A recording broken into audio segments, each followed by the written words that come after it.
What's up, everyone? Are you ready for the next piece of One Piece? Your host, Griever, as always, bringing you guys the latest chapter, chapter 1022. And this is a very good chapter. This is a very exciting chapter for a multitude of reasons.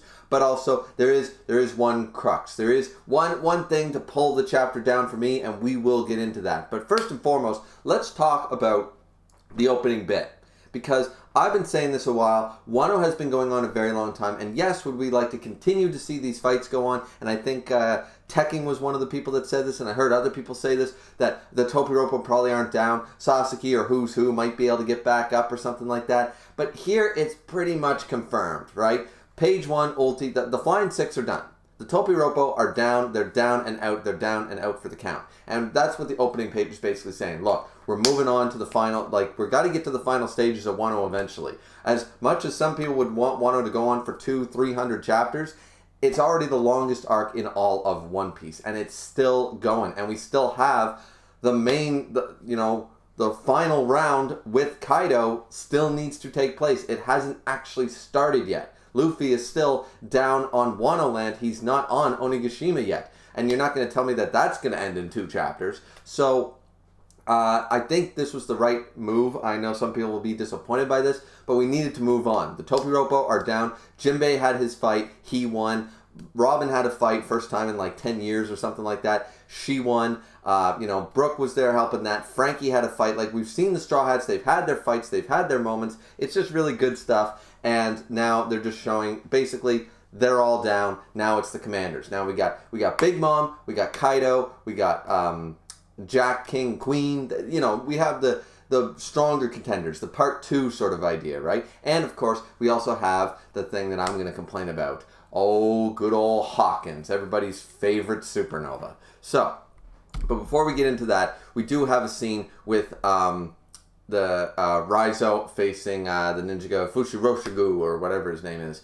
Fukurokuju, I think is how you say his name. Anyways, so the 2 ninjas are squaring off and stuff. And it's the same thing we've been hearing this whole arc. I understand why some people are probably sick of this part by now, because everyone's complaining, yes, Orochi is evil, and the dawn will shine on Wano again and stuff. And it's the same speech we've been hearing over and over and over again. For this entire thing is that, Orochi's evil, Kaido taking over, Odin was right, we fight for Odin, the samurai are not finished, blah, blah, blah. We've heard these speeches this entire arc. So that's all they're doing, and they're talking about and a lot of people don't like the Red Scabbards. A lot of people are sort of sick of the Red Scabbards as a whole, as a unit.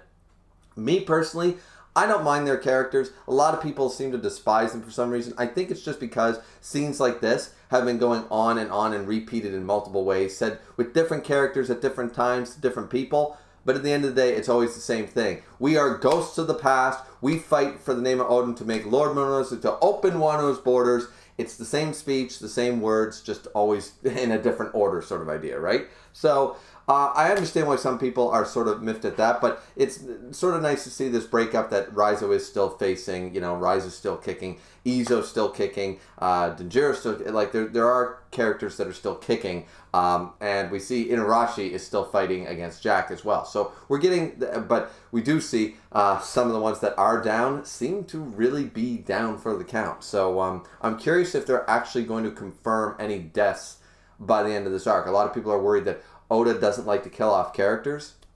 I think at the very least, at least one of the Red Scabbards is going to remain dead. They are going to be dead, and that's going to be the thing. If not multiple of them. Honestly, it would hit hard for character development reasons, but it would hit hard for a lot of people if Kinemon did die. I don't know if if Oda's going to kill off Kinemon, but I can see it. Can you guys not see it? I can see that would work from a character development standpoint for Momonosuke. It would have that bitter, not like the Battle of Endor sort of idea, like from Star Wars. It might not have that celebration sort of thing. There's going to be that moment either before or after the party where they have Viking funerals or something like that, and everybody's crying, everybody's weeping. We're going to have our moment of sadness for those that died, because people are still dying. This is still a war with thousands, tens of thousands of combatants. Trust me, people are dying. So, yeah, I'm curious as to who Oda's going to really kill off. I think Wano is the arc to kill off some characters for sure. Now, then we see the one other fight that's going on that's not Topiropo, but still Supernova versus Supernova. Though, once again, the top 5 Supernovas, the Rooftop Gang, you know, they're the Supernovas. They're the top 5 Supernovas. Everybody else is sort of weak sauce. No offense to anybody who likes Apu or Hawkins or whatever, but they're sort of weak sauce by comparison, right? You know what I mean? The Rooftop Gang are the top 5 strongest of the Supernovas, easily. And by a wide margin, I would argue. And we're seeing that here once again. Law beat the shit out of Hawkins. Here's the problem. Way back at the beginning of Wano, people said that Zoro ran away or whatever, or that Zoro was losing or something. It's like, no, Zoro actually cut down Hawkins like twice. Hawkins has a cheat sheet, guys. Having 99 lives doesn't mean that he didn't lose the fight. He cut him up 3 or 4 times. He just didn't die because he let somebody else stand in his place, but he didn't, like, dodge it. He didn't beat the attack, you know, and we're seeing the same thing right here, you know, because Killer has been has been killing Hawkins so many times, and we don't know how many lives he can store or how many he had, and we don't know if there's a range for this or what have you, but Killer is facing him and says, how many replacements do you have? And Hawkins says, barely any anymore. My outlook is poor. And Killer says, I pity those lives, and he kills him again. And I'm like, yeah, see, Killer is stronger than Hawkins. Easy, right? But then he pulls off this total bullshit, in my opinion, which this is the one stain on the chapter, because when the hell did this happen? First off, we need to figure out, how does Hawkins' power work in this way? How does I don't think we've ever been shown or explained, how can he just pick a life? You know, does he need a blood sample? Does he need time? Does he need, like, soul essence? Like, what does he need? What does he need to make this happen? Because apparently, the only reason Hawkins in my opinion, because he lost, Zoro kicked his ass, Luffy kicked his ass, let's see, he had no chance against Kizaru, he lost to Law, Law cut him in half, and now he's lost to Killer multiple times. He's just a really sore fucking loser. He's such a sore loser that he's got to do all this cunning, conniving bullshit. And I really want to know how this works, because there are only a few left, is what he says. And then Killer asks, whose lives are they? No, he says, but whose lives do you think they are? And then we see that Big Mom is still facing off against Law and Kid, but Kid is all of a sudden took the stab wound that Killer, of course, inflicted on Hawkins. So, this is where Killer basically, they confirm it that, yeah, the straw doll belongs to Kid, so you're going to end up killing your own captain. So, you'll probably end up killing me, but you're going to kill your own captain in the process, too, because his life is going to go before mine. So, like, I'm just sitting there going, like, okay, first off, how the hell? Like, are you going to argue, oh, well, while he was in prison and chained up, Hawkins went in and did something? I'm like, sure, okay, depending on how this power works, fine, dandy, if that's the case. That's the only time I can see that that's possible, that when he was locked up, Hawkins went in and, like, got a lock of his hair, or whatever voodoo shit he does, is how it happened. That being said, once again, what a sore loser. And the problem is not that I can't see Hawkins doing this, is that people actually like Hawkins, or think that Zoro struggled against Hawkins, or that fucking Law couldn't beat Hawkins, or that, like, no, Hawkins is just a cheat sheet. He's a sore loser who can't beat Killer straight up, so he's got to do this. Couldn't beat Zoro straight up, so he has to sacrifice life. Can't beat Law straight up. Can't beat these guys straight up because he's not that strong. He uses cheap tactics and cheating to win. Like, it's just like, no. People are going to actually like this. Are going to say, oh man, look at Hawkins. He's so cool. What a genius move. I'm like, more like a coward's move, but sure, like, you want to spin it that way. Hawkins is a goddamn sore losing coward. That's all he is. He depends on this supernatural ability to borrow other people's lives to stand in for himself. And clearly he can't fight very well because he's always getting cut down. So, I don't know. Either way, it seems that Killer is not really that determined. Or like, he's more determined now. He doesn't seem to be as affected. He's like, first we think like, oh, he's going to get so pissed off. Like, oh, I'm going to have to lose. But then he basically says, he starts laughing, of course, with his fa fa fa fa fa. And he just goes, fine, like, I like your style. So Killer's just like, all right, you think that's going to stop me? So maybe he's going to figure out a way to do, like, not kill Kid or something like that. I don't know, because they're like this, him and Killer. So I don't really know how Killer's going to get out of this one. There's got to be a loophole to Hawkins' powers, otherwise it's a little too OP. You know, there's got to be a way to break it. Maybe if you, I don't know, maybe if you take the doll from him or something. I don't know really how it works, but there's got to be some type of loophole. Otherwise, you know, he would never be in danger of ever dying. You know what I mean? So I'm not really sure about the rest of that. But that being said, that's the only weak part of the chapter. It's the only, well, once again, it's not really a weak part, because I always knew. You go back and check my reviews when everybody was like, oh, Zoro lost to Hawkins. And I was like, no, he didn't. No, actually, Hawkins lost, but okay. I have had to really hate on for Hawkins since the community thought that Hawkins was powerful or won against Zoro, which is total bullshit. Zoro's the second strongest supernova, guys. Him and Luffy are the strongest supernovas. Like, that's just a fact. So I just don't see it. I just don't see how anybody thinks that Hawkins is like this top tier guy. He's not. He's got a cheap ability. That's the only reason he's still alive. So like, So, but anyways, moving on from that, I forgot how big King was. I'm just going to say that right off the bat. I forgot how big King was, because apparently, now, Sanji, for some reason, where's his raid suit? Like, where is his raid suit? Like, why isn't he using his raid suit? I don't know when King got himself involved here, because Sanji was fighting against Queen, and they seemed to be okay, like, maybe not even matched or whatever, but I was like, okay, sure, fine, dandy. And I was like, okay, Zoro's going to have to help him out. I thought Marco and King were still fighting, but Marco seems to be like, he's just like, I'm getting old, I'm going to take a rest sort of idea. But Sanji, for some reason, is not using his raid suit, which I believe boosts his physical abilities as well. It's Germatech, so shouldn't it actually increase his, like, it's not just the invisibility thing, it actually increases Sanji's power and abilities. Why he's being once again, Sanji, a lot of people love Sanji, guys. I love Sanji. But for God's sakes, the Black Maria thing was still inexcusable as far as I'm concerned. They spun it in a relying on Robin type of way. But at the end of the day, that's not a good look for Sanji. And number two, now he's being stubborn and not using his raid suit. Getting a little irritated with Sanji, guys, not going to lie, in this Act 3 of Wano. But, that being said, they're looking for Zoro. Like, King and Queen have teamed up now, and they're burning everything to the ground, and they're looking for Zoro because they don't want Zoro to get back up. Basically, they want to get him while he's down, sort of idea. They don't want Zoro to recover. So King and Queen, for some reason, are after Zoro. Maybe they have an inkling of what happened up on the roof, or maybe, you know what I mean. I don't know why they're so concerned with Zoro, but maybe they just think, oh, well, first mate of the Straw Hats, he's probably the strongest. He's the strongest person down on this floor right now. We took care of Sanji. Now we got to deal with Zoro. We got to get rid of the powerhouses or something, right? I don't really know where they're getting that whole idea, but either way, apparently everyone's screaming for Marco to help them out, and he's apparently reached his limit, and so they got to fight the battle on their own. And we see Marco. He's a little beat up, but he's just there.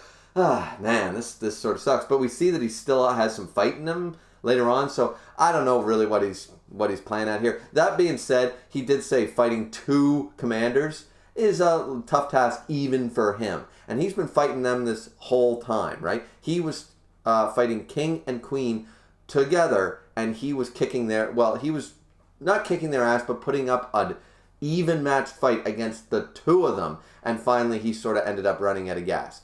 I think that's fair enough. I think Marco is probably older than these guys, or at least, been a pirate longer. I'm not really sure, but either way, I wouldn't Marco going down is perfectly fine to me at this point. Not like he's not down, but him facing off two calamities this entire time. I never thought he was going to win straight up against the two of them, because that would make them look so weak by comparison if Marco's that strong. Marco is that strong, and I firmly believe that at 100%, he could take down King, Queen, or Jack 1v1, no question in my mind. But facing two of them at the same time, not so much, right? And we're seeing that. So he managed to hold them off for a while. Sanji apparently also tried to take them on together, so at some point King got involved. King must have gotten a one-up on Marco. Marco went down, and then King went to help Queen out, and Sanji, for some reason, not using the raid suit. I don't know why, but so either way, they're trying to get Zoro up there. And Zoro's still, they've injected him or whatever, and he's still not ready yet, apparently. It's taking longer than they thought. So Sanji gets back in the game, and he starts fighting up against Queen again and stuff, right? And this is where King, as I said, they said, find Zoro. They need to, like, don't let Zoro heal. So they're very concerned with Zoro. So I have an indication of some way that they must have known what happened on the roof or something. Maybe they sensed the power of his hockey or something. Or maybe they're just like, that's the first mate of the Straw Hats. We got to get rid of him. You know, like, he's the first mate. He's fucking Zoro. So he's got a lot of respect, apparently. They're not so concerned with Sanji.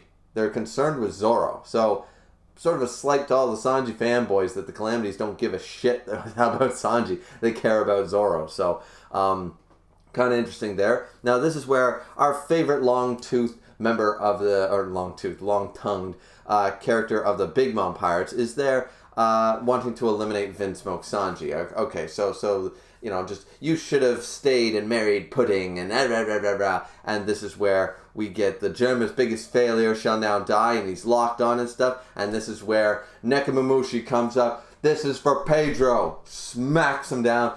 You're stepping outside with me, boy. And now they're going. So now it's gonna be Nekomamushi versus Pedro. Now, or not Pedro, versus Pero Sparrow. So this is going to be very interesting. This is going to be very, very interesting to see what is going to happen here. I wonder if we're going to see this fight in its entirety. I have a feeling that Nekomamushi is just going to win.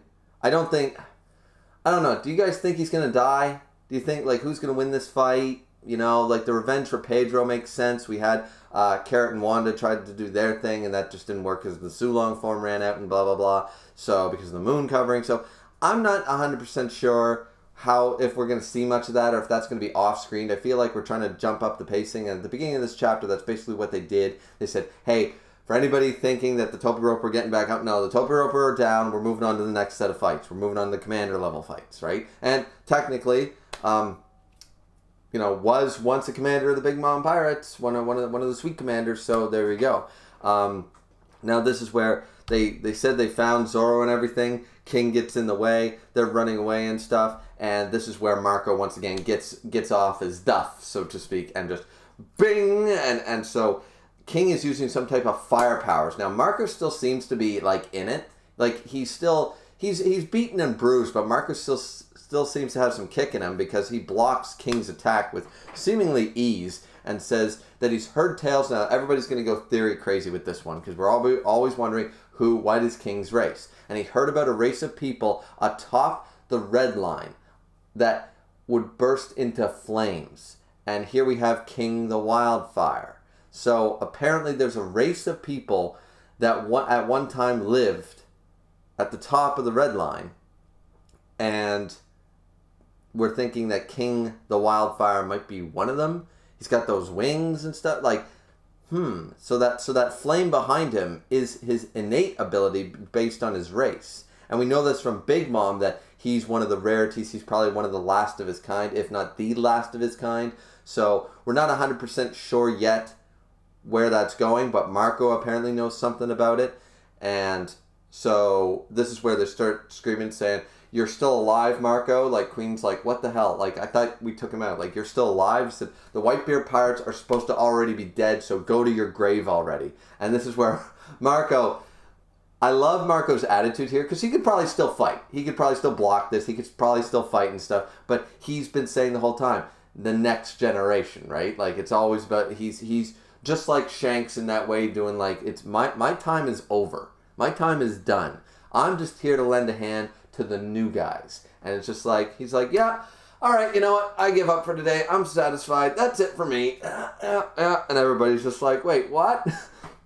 And last page, he just says, it's time for the new stars to take the stage. And then bring him, boom, Zoro gets out of his bandages, 3-sword style, Onigiri, Purgatory Onigiri, and we have Diablo Mutten Mallet. And I'm just like, oh man. So people are going to call this, like, once again, the wings of the Pirate King and stuff, especially since Zoro says, hey, once we conquer this battle, we're going to catch a glimpse of Luffy as the king of the pirate. Like, you know what this means. We win this battle, I can feel it. I can taste it, can't you? Like, you know, you twirly eyebrowed fuck. Like, you can feel it, can't you? We win this fight.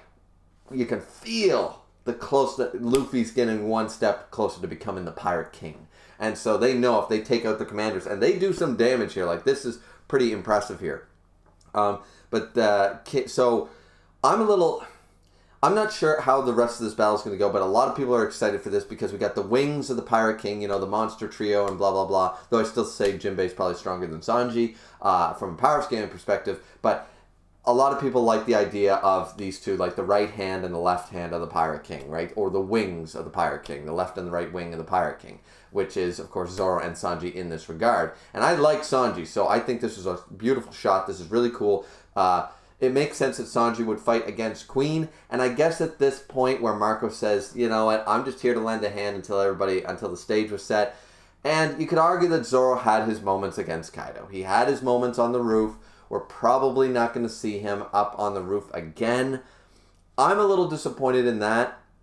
Like, once again, it would make sense if Zoro does take out King, who is, like, the strongest of the Beast Pirates. Zoro versus King, of course, that's usually the formula. Zoro always takes on the second strongest in the arc. With Big Mom there, but you have Kid and Law there with their own vendetta and Big Mom fighting. So that's another thing, I suppose. So a lot of people assume that this was going to be the formula way back when Wano started. You know, like 100 chapters ago. People assumed that Zoro was going to fight against King, and that was going to be the fight. It seems like in the end of the day, that is going to be the fight. At the very least, I'm happy that we saw the rooftop gang fight. It really showed off how powerful Zoro has become and that he has room for improvement because now he's discovered his Conqueror's Haki, and which makes a lot of sense. A lot of people said it would never happen. A lot of people said it wouldn't make sense. But, I mean, look at Whitebeard's crew. Look at Roger's crew. Look at the top crews. They had multiple Conqueror's Haki people on these crews, okay? So, like, why wouldn't you? Why wouldn't you have the main characters have more than one guy with Conqueror's Haki? It only made sense that Zoro would eventually have Conqueror's Haki in my mind. So maybe he's improved his form now. Maybe, like, you know, he's leveled up his Zenkai boost time. Hard to say. Like, maybe the fight against Kaido really improved Zoro's Ashura form, you know, or Azura form, not Ashura, but Azura form, something like that. Yeah, so I don't know. We're definitely going to see this fight. I don't think this took them down or whatever. I think that we're going to see this fight. And then we're probably going to jump around to, like, Nekomamushi, Inarashi, see how their fights are going. Because Jack is still, even though he's Jack definitely not Jack the W, but he's still one of the commanders. Probably going to see him go down officially once again. Got to see these guys go down. Probably going to jump actually over to, because we did see Luffy was still sort of digesting all the food. I don't think we're going to see Luffy get back up there for another couple chapters to face off against Kaido, and I don't think we're going to see Kaido again until Luffy gets back to the roof. So, what do you guys think? Did you guys like this chapter? What do you think is going to happen next chapter? Like, comment, subscribe as always. I think I've talked enough about this chapter for once. So, alright.